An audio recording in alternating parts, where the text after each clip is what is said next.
చంద్రం రా కట్టింగు. పందెంలో నేను గెలవలే అన్నావుగా, చూడు. పాట మధ్యలో నువ్వు పని చేస్తుంటే మరో 10,000 వచ్చిండేవి. ఏమిటా పని? మధ్యలో నువ్వు పాట ఆపేస్తుంటే జనం అంతా చందాలేసుకుని మరో 10,000 ఇచ్చిండేవారు. అదే మరి మన క్యాష్ లో కుళ్ళంటే. నేనంత ఘోరంగా సిగితే భవాని ఎందుకు ఓడిపోతుంది? నిన్ను గెలిపించడానికి భవానీ కావాలనే ఓడిపోయింది. ఎందుకు? నిన్ను ప్రేమిస్తున్నందుకు. భవాని నన్ను ప్రేమిస్తుందా? అవును, నువ్వు అంటే పెళ్లి చేసుకోవడానికి కూడా సిద్ధంగా ఉంది. వాళ్ళ అమ్మగారు కూడా నువ్వంటే చాలా ఇష్టపడుతున్నారట. ఎలాగైనా నిన్ను అల్లుడు చేసుకోవాలనుకుంటున్నారు. వాడు వ్యాపారి, ఇది కొనుగోలుదారి. మధ్యలో దళారులా నువ్వెందుకు ఇక్కడ? వెళ్ళిపో. బాగా చెప్పారా? చంద్ర కూర్చో. ఏమిటి మావయ్య మీరు ఎప్పుడు చూసినా అతని మీద ఫైర్ అయిపోతున్నారు? నేనే అతన్ని రమ్మన్నాను. You please go in. తులసి కోటలో దొరదగుంటాకుని పెంచుతున్నట్టు వీడిని ఇంట్లో పెట్టుకుని పెంచుతున్నారు. నాకెందుకో ఈ హవాలాగాన్ని కొంచెం దూరంగా ఉంచడం మంచిది అనిపిస్తోంది. ఏది బాగుందో నువ్వు చెప్పు. తాతయ్య గారి సలహా, ఆయన చెప్పినట్టు నేను దూరంగా ఉండడమే మంచిది. చంద్రం, ఆయనది ఓల్డ్ ఏజీ, మంది యంగ్ ఏజీ, ఏదో అంటూ ఉంటారు. Don't feel. నీ చేత్తో ఒక చీర సెలెక్ట్ చేసి పెట్టు. మీ ఎరుపుకి ఈ మెరుపు చీర బాగా సూట్ అవుతుంది, తీసుకోండి. ఆహా, అదిరింది అల్లుడు. కానీ ఈ చీర నా కోసం కాదు, మా అమ్మాయి కోసం. మీ అమ్మాయికి? ఆవిడ కట్టుకోబోయేది నేను సెలెక్ట్ చేస్తే ఏం బాగుంటుంది? నేను ఈ చీర తీసుకుంటాను. తీసుకో. మీ అమ్మాయి గారికి కాదు. మీ అమ్మగారు తీసుకెళ్తావా? తీసుకో, డబ్బులు నేను ఇస్తాను. మా అమ్మకి కూడా కాదు, నా ప్రేయస్కి. నీకు ప్రేయస్ ఉందా? అదేమిటండి అలా అడిగారు? నేనేమైనా 20 ఏళ్ళు జైల్లో ఉండొచ్చానా నాకు ప్రేయస్ లేకపోవడానికి? ఎవరు? పాలకుట్టిని, మలయాళీ అమ్మాయి. మలయాళీ అమ్మాయా? అవునండి, ఇంటర్ కాస్ట్ మ్యారేజ్. మా పెద్దోళ్ళు కూడా ఒప్పుకున్నారు. త్వరలోనే పెళ్లి కూడా చేసుకోబోతున్నాం.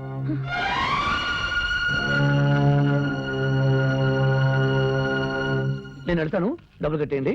ఏమిటి కట్టేది? తమలపాకుల కట్ట. నువ్వు పాలకుట్టిలకి బెరుకుట్టిలకి చీరలు తీసుకెళ్తే నేను డబ్బు ఎందుకు కట్టాలి? మీరేగా ఇస్తాన్నారు. మీ అమ్మగారికి తీసుకెళ్తున్నామని ఇద్దాం అనుకున్నాను. ఆయన కోరుకున్న దాన్ని ఆయనకి ఇవ్వడం ధర్మం కాదనుకున్నా. ఇవ్వు, అది ఆయనకి పెళ్లి కనుగ్గా ఇచ్చాం అనుకుందాం. పాలకుట్టి ఎందా సరే, ఇదిగో ఈ నెల జీతం. థ్యాంక్ యూ సరే. బై నీకోసం పట్టు చీర తీసుకొచ్చా.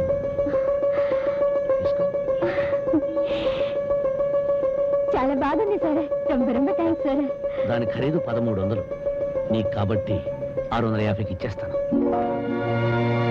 ఏంటలా చూస్తున్నావు? ఆ 650 ఎక్కువ అనుకుంటే 600 ఇవ్వచ్చు చాలు. థ్యాంక్స్. నువ్వు వెళ్ళి పని చూసుకో. అమ్మ నా బిగ్ బ్రదరు, 1 టౌన్ ఫ్రీగా చీర కొట్టేసి 2 టౌన్ గా మేస్తావా? రైట్, నీకు ఇక్కడేం పనిరా? వెళ్ళి పని చూసుకో. ఏంటయ్యా ఏడుస్తున్నావు? చిచి, ఉద్యోగం దొరకనప్పుడే ఏడవలేదు. ఉల్లిపాయలు వస్తుంటే కన్నీళ్ళు వచ్చాయి. బ్యాచులర్ గా ఇలా వంటలవి చేసుకుంటూ ఎన్నాళ్ళయ్యా బాధపడతావు? నన్ను చేసుకున్నావు అనుకో. సారీ, నాకు పాలకుట్టి ఉంది. అది ఏనాడు నా మనసుని చెవు కుట్టినట్టు కుట్టింది. కుట్టినట్టు కుట్టలేదు. అబద్ధం ఆడితే అతికినట్టు ఉండాలి. ప్రేయసి పెళ్ళేని కహానీలు చెప్పి ఈ చీర కొట్టేసి ఆ పాలకుట్టికి 650 రూపాయలకి అమ్మేస్తావా? 600గా ఇచ్చింది, నీకు 650 అని చెప్పి నీ దగ్గర 50 కుట్టేసిందా? ఎంత మోసం, ఎంత దగా, ఎంత కుట్ర. మోసం దగా నీది. ఎందుకు ఏ నాటకాలు? నేనంటే నీకు ఇష్టం లేదు? లేదు. నువ్వు నన్ను ప్రేమించడం లేదు? ముమ్మాటికి లేదు. నా మీద ఏమిటండి ఇది? ఒంటరి పని చేసి చేయబట్టుకుంటారు. ఎవరైనా చూస్తే నా బ్రతికేమవుతుంది? అక్కయ్య గారు, అక్కయ్య గారు, అక్కయ్య గారు. వాళ్ళు లోపల ఉన్నారు. ఇలా మెల్లిగా పిలిస్తే వినపడదు. అమ్మా, నాన్నా. గట్టిగా రవకే, వాళ్ళు వచ్చేస్తారు. రావాలనే. దేనికి? కొంపలు ముంచే ఈ జైన్ డైరీ చూపిద్దామని. అయ్యో, కొంపర కూల్చే డైరీల్లోకి, బ్యాంకులు ముంచే కుంభకోణాల్లోకి ఎక్కే క్యారెక్టర్ కాదండి నాది. పర్సనల్ గా రాసుకున్న డైరీ. అదే మా వాళ్ళకి చూపిద్దామని. ఏమిటిది? భవాని, నిన్ను ఏ ఘడియలో చూశానో గాని ఘడియ ఘడికి నువ్వే గుర్తుకొస్తున్నావు. అది పెన్ను సరిగ్గా రాస్తుందో లేదో అని టెస్ట్ చేశా. అలాగా? అయితే ఇదేమిటి? భవాని, నువ్వు బంగారు చేపవైతే నేను ఉప్పు చేపని. నువ్వు కోకిలవైతే నేను కాకిని. నువ్వు గుళ్ళో దేవతవైతే నేను గుడి ముందు కొబ్బరి చిప్పలు ఏరుకునేవాడిని. ఏమిటయ్యా ఈ దిక్కుమల్లి పోలికలు? ఇది పెన్ను ఇంకుందో లేదో అని టెస్ట్ చేశాను. అలాగా? మరి ఇదేమిటి పెన్సిల్ తో రాసావు? నీ పెదవుల మీద పెదవులు ఆనించే అదృష్టం వచ్చే జన్మలోనైనా నాకుందా? వచ్చే జన్మ దాకా ఎందుకయ్యా? ఈ జన్మలోనే నీకోసం అల్లాడుతున్నాను. నువ్వు ముద్దంటే నేను వద్దంటానా? హ్యాపీగా అడిగి పెట్టుకోవచ్చు కదా. భవాని, నీకు నాకు పొత్తు కుదరదు. ఏ? ఎందుకు కుదరదు? నీకేం తక్కువ? అన్ని తక్కువే. మీ నాన్నగారు నన్ను ఆదరించి ఆశ్రయం ఇచ్చి ఇంత తిండి పెట్టారు. నా బ్రతుకు తెరువుకు దారి చూపించారు. అటువంటి మహానుభావుడికి ద్రోహం చేయడం అంత నన్ను మోసం చేసి రేప్ చేస్తే ద్రోహం గాని ప్రేమిస్తే ద్రోహం ఎందుకు అవుతుంది? చూడు, ఆయన సంగతి నీకు తెలీదు. తిన్నగా ఆయన దగ్గరికి వెళ్ళి, సార్ నేను మీ అమ్మాయిని ప్రేమిస్తున్నాను, పెళ్లి చేసుకుంటానని ఫ్రాంక్ గా చెప్పేసావనుకో, చెప్పు తీసుకొడతా. ఏం కొట్టరు. నీ ప్రపోజల్ విని అదిరింది అల్లుడు అంటూ ఎగిరి గంటేస్తారు. నా మాట విను. నీకు నాకన్నా మంచి కుర్రాడు, చదువుకున్నవాడు, నిజమైన బ్రాహ్మణుడు భర్తగా దొరుకుతాడు. ఖచ్చితంగా దొరకడు. నువ్వు నాకే కాదయ్యా, మా అమ్మకు కూడా బాగా నచ్చేసావు. సొంత తమ్ముడు అనుకుని ఎంతో అభిమానిస్తోంది తెలుసా? నువ్వెన్ని చెప్పినా ఈ పెళ్లి జరగదు. అయితే ఒకసారి కళ్ళు మూసుకో. ఏ కిరసానికి వస్తే తగలబెడతావా? చెప్పిన పని చెయ్యి. సరే, మూసుకున్నాను చెప్పు.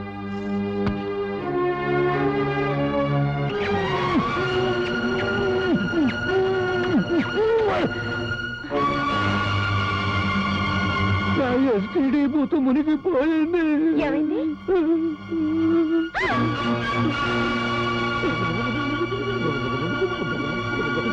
అందుకే వాడిని దూరంగా ఉంచమని మొదటి నుంచి మొత్తుకుంటూనే ఉన్నాను. ఇప్పుడు వర్షంలో తడిసి గొడుగు కోసం వెతుక్కోవడం ఎందుకు? అందుకని కొంపదీసి భవానీని వాడికిచ్చి పెళ్లి చేస్తారా ఏమిటి? ఏం చేస్తాం? భవానీ మూతి మీద కాసింది పసుపు నీళ్ళు తొలించి శుద్ధి చేయించేస్తే మా అబ్బాయికి ఏదో సర్ది చెప్పి 3 వేయించేస్తాను. నీ చుట్ట వెలగాలంటే పక్కింటి వాడి కొంప తగలడాలన్నమాట. ఏదో విధంగా ఫిట్టికి పెట్టి ఆ ఇద్దరు ప్రేమికుల్ని విడదీసి భవానీని కోడలు చేసుకుని శాస్త్రి గారి ఆస్తిపాస్తులన్నీ కాజేయాలని నీ వెనక ఆలోచన. ఇదిగో కటింగు, నువ్వు నోర్మై. శాస్త్రి గారితో ఇవ్వందు కావాలనే ఆలోచన ఇవాళది కాదు, గత పుష్కర కాలం నుండి నేను అనుకుంటూనే ఉన్నాను. ఏమని? వారి ప్రాపర్టీ కొట్టేద్దామనే. రే కటింగ్ ఫిట్టింగ్ ఆపండ్రా మీ గోళ.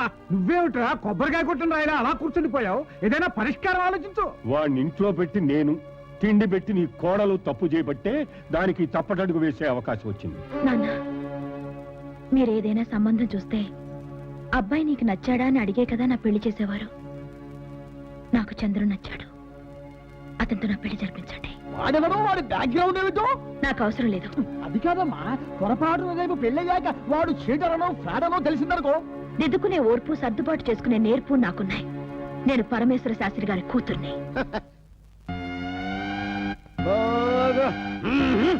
ఏమండి, మొన్న రాజమండ్రి సిద్ధాంతి గారు వస్తే ఆయనకి మన భవానీ జాతకం చూపించానండి. ఆయన దీనికి త్వరలోనే పెళ్ళైపోతుంది, ఆ పెళ్లి మన ఫ్యామిలీకి పెద్ద టర్నింగ్ పాయింట్ అవుతుందని చెప్పారండి. చెప్పాడమ్మా టర్నింగ్ పాయింట్. ఆయన చెప్తే అక్షరాలా నిజమవుతుంది. శాస్త్రి, అయ్యా, చంద్రం తల్లిదండ్రులకు కబురు పెట్టు, ముహూర్తాలు పెట్టుకుందాం.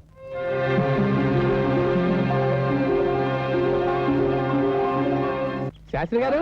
ఏమిటి శర్మ గారు? ఏవో స్కీములు చిట్ ఫండ్స్ పెట్టి ప్రజలు మోసం చేస్తే మీ అబ్బాయిని పోలీసులు అరెస్ట్ చేశారట కదా? శిక్షి, అదంతా ఒట్టిది. గిట్టన వాళ్ళు పుట్టించిన పుకార్లు, మీరు నమ్మకండి.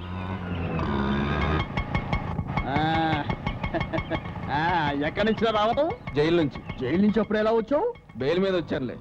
అది సరే, ఆ భవానీ ఏంటి ఆ చంద్రగాడిని ఏమన్నా ప్రేమించిందంట? అవును, అది వాడిని ప్రేమించి వస్తే దాని బాబు పెళ్లి చేసేయడానికి రెడీ అయిపోయాడు. మరి నువ్వు ఇక్కడ ఏం చేస్తున్నట్టు? నా వల్ల కాలేదు. ఇప్పుడు నువ్వు కూడా వచ్చావు కాబట్టి మన ఇద్దరు క్రిమినల్ బుర్రల్ని ఉపయోగించి దాని పెళ్లి ఆపుదాం. ఎవరది? నువ్వా? ఇక్కడేం చేస్తున్నావు? నువ్వు చెప్పా పెట్టకుండా పెట్టా బేడా సర్దుకుని పారిపోతావని తెలిసే ఇక్కడ బీటేశా. ఏంటి పని? తీరావాడు పెళ్లి కుప్పుకున్నాక నువ్వు పారిపోతానంటే ఎలాగా? ఒప్పుకున్నారనే పారిపోతున్నాను. అదేంటి? భవానీ అంటే నీకు ఇష్టం లేదా? ఇష్టమే, కానీ తన్ని చేసుకునే అర్హత నాకు లేదు. నీకేం తక్కువ? కులం. ఏంటయ్యా కులం? కులం మనుషుల్ని కలిపేది గాను, కలిసిమెలిసి ఉండేలాగా చేయాలి గాని వేరు చేయకూడదు. అలా చేసేది కులమే కాదు. అలాగని పరమేశ్వర శాస్త్రి గారిని మోసం చేయమంటావా? చూడు, ప్రాణవిత్త మానభంగములొద్దు బొంకవచ్చని పురాణాలు చెప్తున్నాయి. కాదు కూడదని నువ్వు నిజం చెప్పావనుకో, నీ ఎస్టీడీ బూత్ ఎగిరిపోతుంది. మళ్ళీ నిరుద్యోగం, ఆకలి. ఆకలితో చావనైనా చస్తాను గాని ఆ మహానుభావుడికి అన్యాయం చేయలేను. అన్యాయం చేయలేనంటూనే ఇద్దరికి అన్యాయం చేస్తున్నావు. అవునయ్యా, ఉన్న ఆధారాన్ని వదిలిపెట్టుకుని వెళ్ళిపోతే మీ అమ్మకి ఆపరేషన్ చేయట్లేవు. ఆపరేషన్ చేయకపోతే మీ అమ్మ బ్రతకదు. ప్రేమించిన వాడు కాదని వెళ్ళిపోయాడని తెలిస్తే భవాని ప్రాణాలు తీసుకుంటుంది. ఇప్పుడు చెప్పు, నిజం చెప్పి కనిపించిన తల్లిని, ప్రేమించిన పిల్లని చంపుకుంటావా? నిజం దాచి పెళ్లి కుప్పుకుని వాళ్ళిద్దరిని బ్రతికించుకుంటావా? ఈ నిజాన్ని ఎన్నాళ్ళు దాచగలవు? పెళ్ళయ్యే వరకు, ఆ తర్వాత నిజం చెప్పేద్దాం. 4 రోజులు బాధపడతారు, తర్వాత వాళ్ళే సర్దుకుంటారు. పెళ్లి అవ్వాలంటే ముందు మా అమ్మ నాన్న రావాలిగా. వాళ్ళు వచ్చారంటే కులం బయటపడిపోతుంది. వాళ్ళు వస్తే కులం బయటపడుతుంది, కానీ వాళ్ళు రారుగా, వేరే వాళ్ళు వస్తారు. ఎవరు వాళ్ళు? ఏయ్, ఏయ్, ఎవరు మీరు? అక్కినేని నాగబాల వెంకి జూ జూ అంటే junior artist I'm Bunkul Kapadia. బ్రాకెట్లు బాంబే. యా. ఇక్కడికి ఎందుకు వచ్చారు? నేనే తీసుకొచ్చా. వీళ్ళెవరో కాదు, మీ అమ్మా నాన్నలు. మా అమ్మ నాన్నలా? ఆ, మరి ఎంగి కప్పుల్లో కనిపిస్తున్నారు కదా. కాదు, దొంగ కప్పుల్లా కనిపిస్తుంది. రిటైర్ అయిన క్యాబరే డాన్సర్ల ఇది, బోధిలో బొమ్మడాయు పట్టే వాళ్ళ వీడు చండలంగా ఉన్నారు. అదేమిటి సీతారాముల్లో లక్షణంగా ఉన్నారనుకున్నానే. మినిమం రావణాసురుడు మండోదర్లో కూడా లేరు. చూడు, మనకు ఫిగర్స్ కాదు ముఖ్యం, పెర్ఫార్మెన్స్. ఈ చుట్టుపక్కల ఊళ్ళలో ఎక్కడ సినిమా షూటింగ్ జరిగినా వీళ్ళ చేత వేషాలు వేస్తుంటారు. అంత సీనియర్ మోస్ట్ జూనియర్ ఆర్టిస్టులు. అది సరే, వీళ్ళకి నేను పుట్టానంటే ఎవరైనా నమ్ముతారా? అసలేదని అది నాన్ బ్రాహ్మణి ఫేసు. వీళ్ళైనా బ్రాహ్మణుల్లా లేకపోతే మన బయోడేటా మొత్తం బయటపడిపోతుంది. అందుకని వీళ్ళని పంపించేసి వేరే వాళ్ళ చూడు పంపించి. ఇంతకంటే మంచి ఆర్టిస్టులు లేరయ్యా. చచ్చినట్టు వీళ్ళతోనే అడ్జస్ట్ అవ్వాలి. వీడి మొహాలకు వచ్చే విభూతి రాసి 2 రుద్రాక్షమాలను వేసి దీనికో కంచి పట్టు చీర కొని బిళ్ళగోచి పోసి కట్టేస్తే భక్తపోతంలో నాగేలా వీడు, సతీ సంస్థలో అంజలిదేవిలా ఇది అదిరిపోయే కాంబినేషన్ అవుతుంది.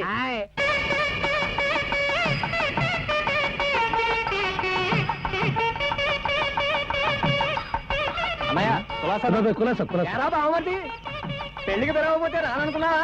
చూసావా ఎలా వచ్చేసానా? ఇదిగో చిన్నయ్య, నా ఆడపడుచు లాంఛనాలు 1116. ఏ మాత్రం తక్కువైనా ఇదిగో కట్టింగు. ఈ బేవర్సగాళ్ళు ఎవరయ్యా? వరుసగా వచ్చి ఒరే గిరి అని వరుస కలుపుతున్నా. బంధువులు? నా బంధువులా? నాకు ఎంతమంది బంధువులు ఎక్కడి నుంచి వచ్చారు? లేరు కాబట్టి ఈ జూనియర్ ఆర్టిస్టులు అరేంజ్ చేశా. లేకపోతే శాస్త్రి గారికి అనుమానం వస్తుంది. ఒరే, మీరు ఓవర్ యాక్షన్ చేయకుండా చెప్పినట్టు చేయండి. వెళ్ళండి వెళ్ళండి. హలో మాస్టారు, కాఫీలు తాగారా? టిఫిన్ చేశారా? మీరెవరు బాబు? డైలాగ్ ఆర్టిస్టులు. వీళ్ళు లేకపోతే పెళ్లి సందడే లేదు. మీ పనిలో మీరుండండి. టిఫిన్ చేశారా? కట్టింగు, ఇన్ని ప్రాబ్లమ్స్ మధ్య నా పెళ్లి జరుగుతుందంటావా? Don't worry, I will manage everything. అన్నట్టు మీ ఫాదర్ ఎక్కడా?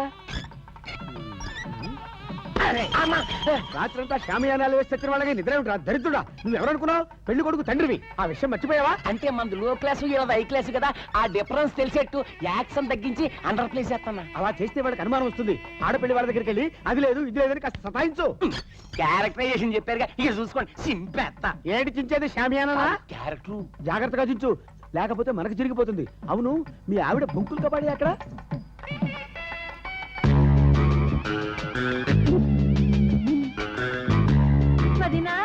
బాగున్నారా? బాగానే ఉన్నాను కానీ ఇంతకీ మీరెవరు? అయ్యో, అప్పుడే మర్చిపోయారా? నేను పెళ్లి కొడుకు తల్లిని. వస్తాను. అత్తయ్య గారు బాగున్నారా? మామయ్య గారు రాలేదా? ఆయన పోయి 16 ఏళ్ళు అయిందిగా బాబు. ఆయనే పోయారా? మీరే చంపేశారా? అప్రాచులారా, ఏమిటా విధ ప్రేలాపన? చెప్పుతో కొడతా. మీ చెప్తూ కొడతారా? మా చెప్తూ కొడతారా? కుడికాలు చెప్తూ కొడతారా? ఎడంకాలు చెప్తూ కొడతారా? నోరు మూసుకుని బయటికి వెళ్తారా, లేక దవడ మొదలు కొట్టమంటారా? ఈ దవడ పాలు కొడతారా? ఈ దవడ బాలు కొడతారా? చిచి, విధం మేడమని.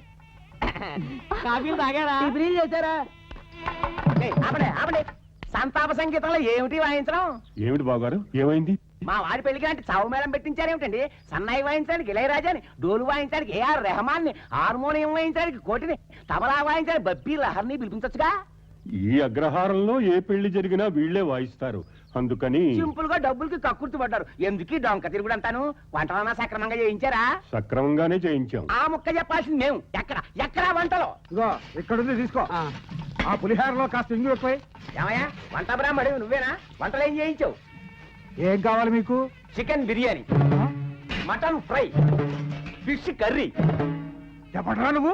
నేను ఎవరినే? పెళ్లి కొడుకు తండ్రిని. పెళ్లి కొడుకు తండ్రివా? ఆ. అంటే నువ్వు బ్రాహ్మణువి కదా? మీకెందుకు వచ్చిందా డౌట్? లేకపోతే ఈ ఇంట్లో మాంసాహారం పేరెత్తుతావా? మర్చిపోయా, ఇది బ్రాహ్మణ పెళ్లి కదూ. ఏమిటి, ఇవన్నీ నిజంగా కావాలంటున్నాను అనుకున్నారా? ఊరికే అసలు మీకు నాన్ వెజిటేరియన్ తో టచ్ ఉందో లేదో అని జస్ట్ టచ్ చేశా. వస్తా. ఇంగు మరి అసలు ఏంటనే పురోహితులు పిలుస్తున్నారా? పద. కట్టింగు, మా అమ్మ పొట్టేంటి సడన్ గా ఉబ్బిపోయింది? ఫుడ్ బాగా లాగించిందేమో. చూద్దాం పద. పదా. ఏయ్, ఏమిటా సౌండ్? ఏం లేదు బాబు, కడుపులో ఆకలేసి గంట కొడుతోంది. ఆహా, నేనేమైనా పువ్వులు చెబిట్టాను అనుకున్నావా? కడుపులో గంట కొడుతుందంటే నమ్మడానికి మర్యాదగా ఏమిటి చూపించు. వద్దు బాబు. ఓ నాయను, ఈ బుంకులు కపడిగే పెద్ద దొంగగాళ్ళ ఉంది. ఏమే? నిన్ను మా అమ్మలో యాక్ట్ చేయమంటే దొంగ పెళ్లింట్లో సామాన్లు కొట్టేస్తావా? ఇదిగో కట్టింగు, వెంటనే దీన్ని బయటికి పంపించే, లేకపోతే నేను పల్లకి కాదు పోలీస్ పైన కాసు. ఇప్పుడు ఎలా కుదురుతుందయ్యా? కమిట్ అయిపోయాక తీరా వాళ్ళు వచ్చి మీ అమ్మాయిదని అడిగితే రోగం వస్తే హాస్పిటల్ జరిపించమని చెప్పచ్చు. చంద్రం, మీరు ఇక్కడున్నారా? పురోహితులు మిమ్మల్ని అక్కడ వెతుకుతూ ఉంటే ఈ సామాన్లన్నేంటి? అది అది ఎవతో పట్టుకుపోతుంటే మీ వియ్యపురాలుగా చేక్ చేసి పట్టుకుని ఒక్క దులుపు దులిపారు. అవన్నీ ఇక్కడ పడ్డాయి. అలాగా? నేనేమో అనుకున్నాను. అయితే మా వేపురాలు గారు కిరణ్ బేడిలా బాగా డైరింగ్ అన్నమాట. ఏమిటి మీ మెడ ఇలా బోసిగా ఉంది? నగలేవి? అదే అది మా అమ్మకు సింపుల్ గా ఉండడం అలవాటండి. ఆ, ఎంత సింపుల్ అయితే మాత్రం బోసిగా ఉంటే ఏం బాగుంటుంది? ఈ గొలుసు అయ్యో, వద్దండి, మా అమ్మకి గోల్డ్ ఎలర్జీ, దురదలు వచ్చేస్తా, దురదలు. దురదలు వస్తే గోకుంటాం బాబు. ఆవిడంత సరదా పడుతుంటే కాదంటావా? మీరేసేయండి. వద్దండి, వద్దండి. ఇదిగో చంద్రం, ఇది మా లేడీస్ మ్యాటర్. సెంటర్ నువ్వు ఎందుకు ఉంటావు? నా ఇంటర్ఫియర్ అది కాదండి. మా అబ్బిగాడి మాటలు మీరేం పట్టించుకోకండి, మీరు వెళ్ళండి. అయ్యో, రిజర్వ్ బ్యాంకు తాళాలు హర్షద మీద తాకిచ్చినట్టు నిన్ను నమ్మి 20 కాసులు గొలిసేసింది. దీన్ని వదిలేస్తే జెండా ఎత్తేస్తుంది. అబ్బే నేను ఎక్కడికి వెళ్ళను. అయితే నాతో కూడానే ఉండు కూడా. రండి రండి, ముందు తల్లిదండ్రులకు నమస్కారం చేయండి. ఈ దొంగ ముఖానికి నమస్కారం చేయమంటే ఏమిటి? శాస్త్రం చెయ్యక తప్పదు, చెయ్యాలి. నమస్కారం. ఆ నమస్కారం కాదు బాబు, కాళ్ళకు నమస్కారం చెయ్యాలి. మా వాడికి తెలుసండి, ఊరికే సరదాగా జోకులేస్తున్నాడు అంతే. జయచంద్రం, ఈ గాడిదలకి నమస్కారం ఎలా పెట్టినాయా? వసుదేవుడికే తప్పలేదు. ఈసారికి అడ్జస్ట్ అయిపో, పెళ్లి అయిపోతుంది కదా. దీర్ఘ సుమంగళి భవ. పసుపు కుంకాలతో 100 ఏళ్ళు వర్ధిల్లు నాయన. అదేమిటి అలా ఆశీర్వదించారు? అది వాళ్ళకి కొడుకైనా కూతురైనా ఇద్దరు ఒక్కడే అన్నమాట, అందుకని ఆ టైప్ లో ఆశీర్వదించారు. సర్లేండి, ఇవి తీసుకోండి. వర్షం వచ్చేటట్లేదు, గొడుగెందుకు? కాశీ యాత్రకు వెళ్ళాలిగా. హనీమూన్ కి కాశ్మీర్కో ఊటీకో వెళ్తారు గానీ కాశీకి ఎవరన్నా వెళ్తారా? కాశీకి వెళ్ళకుండా పెళ్లి ఎలా అవుతుందండి? హానీమూన్కి ఎలా వెళ్తారు? ముందు పెళ్లి చేయండి, ఆ తర్వాత మా ఆవిడ నేను కలిసి వెళ్తాం. అదేమిటండి అబ్బాయి ఇలా మాట్లాడతాడు? మా వాడు కామెడీ కింగ్ అండి, అప్పుడప్పుడు అలా జోకుల మీద జోకులేస్తుంటాడు. చూడు, కాశీ యాత్ర అంటే నువ్వు నిజంగా కాశీకి వెళ్ళక్కర్లా. పెళ్లిలో ఇదో తంతు. నువ్వు కాశీ వెళ్ళబోతుంటే ఆడపెళ్లి వారు వచ్చి మా పిల్లని ఇస్తామని ఆపేస్తా. ఆపకపోతే ఆపుతారయ్యా. అయితే సరే, రామా కాశీకి వెళ్దాం. ఆడవాళ్ళు రాకూడదండి. మా అమ్మ నాతో వస్తుంది. మేము తర్వాత వస్తాం, నువ్వు వెళ్ళు బాబు. నిన్ను వదిలితే నువ్వు ఎక్కడికి వెళ్తావో నాకు బాగా తెలుసు. అదేం కుదరదు, నాతో రావాల్సిందే. ఆవిడ రాకూడదండి. మా అమ్మ రాకపోతే నేను కూడా వెళ్ళను. చూడండి, మా వాడు తల్లిని వదిలే క్షణం కూడా ఉండలేడు. బంగారు తల్లి కదా, ఆవిడంటే పంచ ప్రాణాలు. ఈసారి సర్దుకోండి ప్లీజ్. సరే పదండి.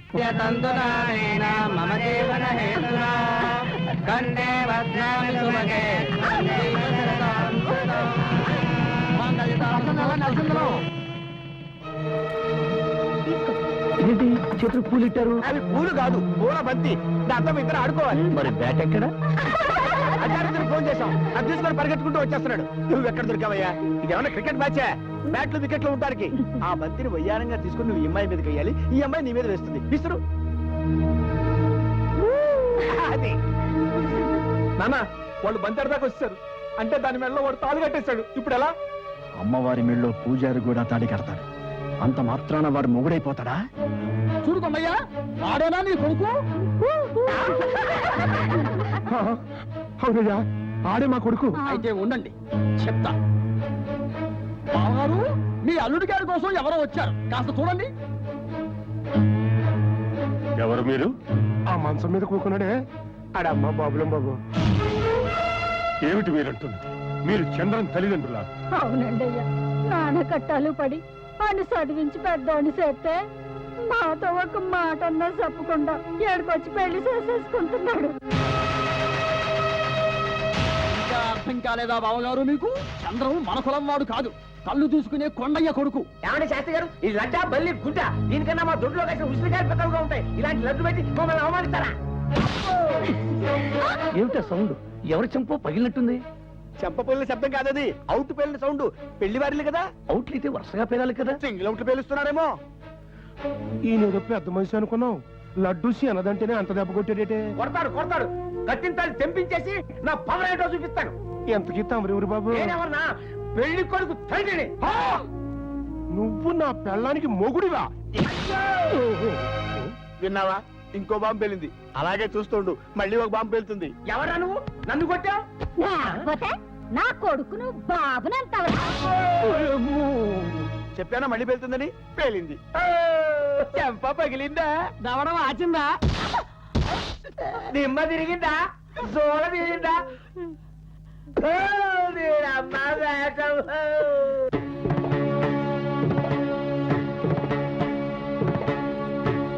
రేయ్, లే, నీకే చెప్పేది లే.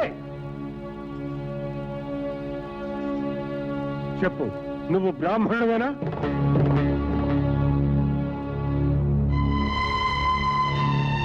చెప్పరా, నువ్వు బ్రాహ్మణుడివా? కులం దాచిన కూతురు మెళ్ళలో తాళి కట్టినంత మాత్రాన అది నీ భార్య కాదు.